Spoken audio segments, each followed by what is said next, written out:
everybody, I'm Alice and welcome to Alice Stranger Interviews Very Important People.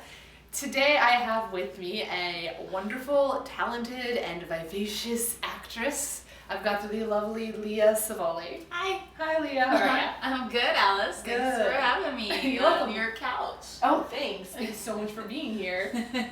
I know you have a really busy schedule, so I appreciate you taking the time.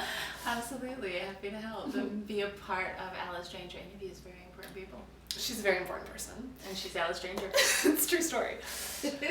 So you recently have just sort of completed this sort of bi-coastal, coast-to-coast American gypsy journey. Yes. Tell me about that. What was your experience with all that? About a year and a half ago, I guess maybe closer to 2 years, I decided to take a road trip to Philadelphia with my cats in my Mustang convertible. And as I did so, I decided to film the whole thing on my flip camera. And it was really just to keep me sane because you're driving cross country with yourself and two cats. And it was also so that people back home could kind of keep tabs on me. So every night when I got to a hotel or I got to wherever I was staying, I'd put the episode up. And so from that, I created On the Road with Leah, which became a vlog. And I've done 60 some episodes of that now all over the United States of America.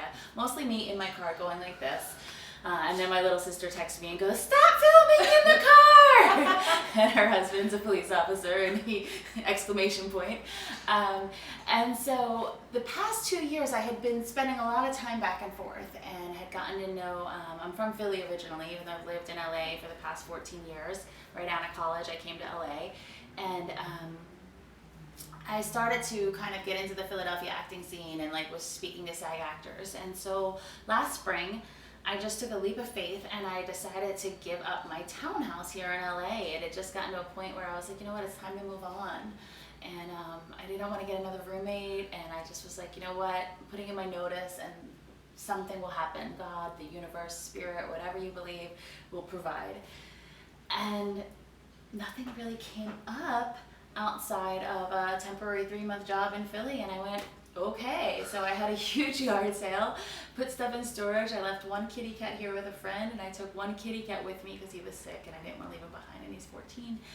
And so we went to Philly for 3 months. And then when that was done, I was like, well, now what? And then I rented a room in New York for a month. And then I ended up in Atlantic City for a week, and then a job in Vegas for 2 weeks. And then I ended up in Nashville for a month. As a nanny for a friend and her 3 children, living on an acre of land. I got Reiki certified while I was there. I did a lot of yoga, and the same thing in New York. I did a ton of Kundalini. I had a room all through December right by Union Square, and now I'm back in LA. So it's been a crazy year in that I literally paid rent once in the past year. Nice, which was amazing given the circumstances and the situation of giving up your place to live and going, okay, where do I go now? And just traveling around with 3 suitcases and a cat. And I paid rent when I was in New York. Yeah, it's hard to find a place for free in New York, but still I got it at a discount. And all just because of all the friends and people I've met along the way, and everybody then spreads out. And so it's been really neat in that you learn that wherever you go, wherever you live, the things that are important to you and the things that you're passionate about are gonna find you. I got an agent my first week in Nashville when I was there. Wow. Those things are still gonna happen, and it gives you a bigger perspective on the world, and it makes you realize that you can do what you want to do anywhere. You're not stuck in one place, and so it's very freeing. So I'm back in LA now. I just rented a room out in the Hollywood Hills area, and so I have no idea. I have no idea. Gypsy blood has taken over. Yeah. Are you actually part Romani at all? No, I'm not. Not that I know of, but I've always been attracted to gypsies and Native Americans and just the traveling kind of lifestyle. Yeah. I mean, rock and roll, you travel. But I'm Irish and a little bit of French and German and English, and my dad's side is Italian, and so as far as I know, no, but it's in there somewhere. It's gotta be. There's gotta be a great grandmother somewhere. But do you know what's really strange is that I had someone on my Tumblr, and she reprimanded me for because for these blogs that I've done while I've been traveling, I've been calling it gypsy mode. and she reprimanded me. She's like this big advocate of using the term gypsy in the wrong way, and has like a whole thing against it. Who is it that has the show? Ralph Macchio has like a whole, so she has like this whole petition, and so she yelled at me on my Tumblr for using the word gypsy. Tumblr's very PC. They like to debate that stuff. I was just like, look, girl, I'm traveling. I have no like physical address. I like the word gypsy. You mentioned it in a positive way. Yeah. In a nomadic sense. In a nomadic sense, not like, exactly. That's cool. Any favorite cities that you came across? Or did you ever get into an argument with someone in the city you were in about like the best city? There's a gentleman, what is Aaron's last name? He's a host for a bunch of like paranormal shows. I'm totally blanking on his name. But we had some drinks. He's a big guy, like tons of followers.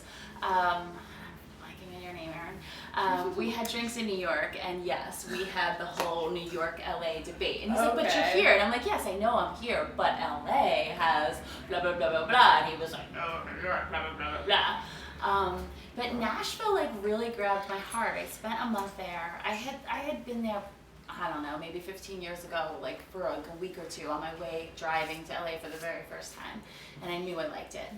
But I spent the month there, and it was just very calm and very peaceful. It's very family oriented. I can see, like, I have a lot of friends who are now married with kids and live in Nashville.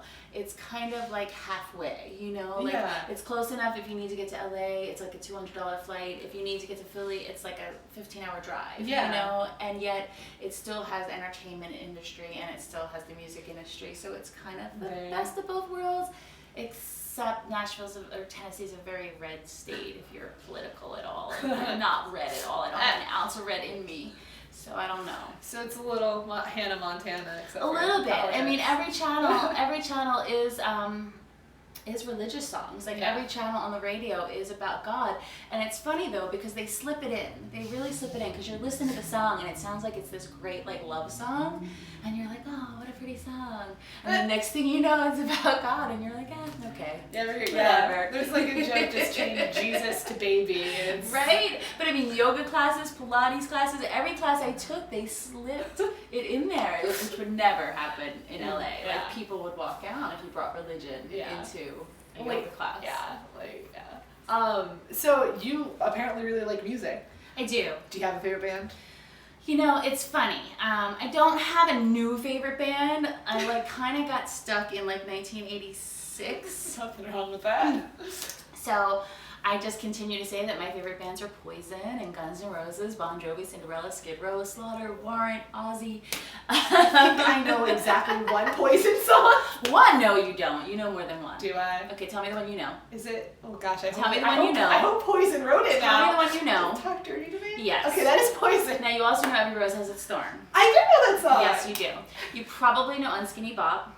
I do not. You know Something to Believe In. I do not. Yes, you do. If you heard them, you would. Okay. You totally would. And if you know Talk Dirty to Me, you probably know I Want Action and I Won't Forget You, because they were on the same album. So you know at least two. I know more songs but than you I know. probably know more. With Poison was like my favorite band growing up, and as a teenager, I had their pictures on my walls.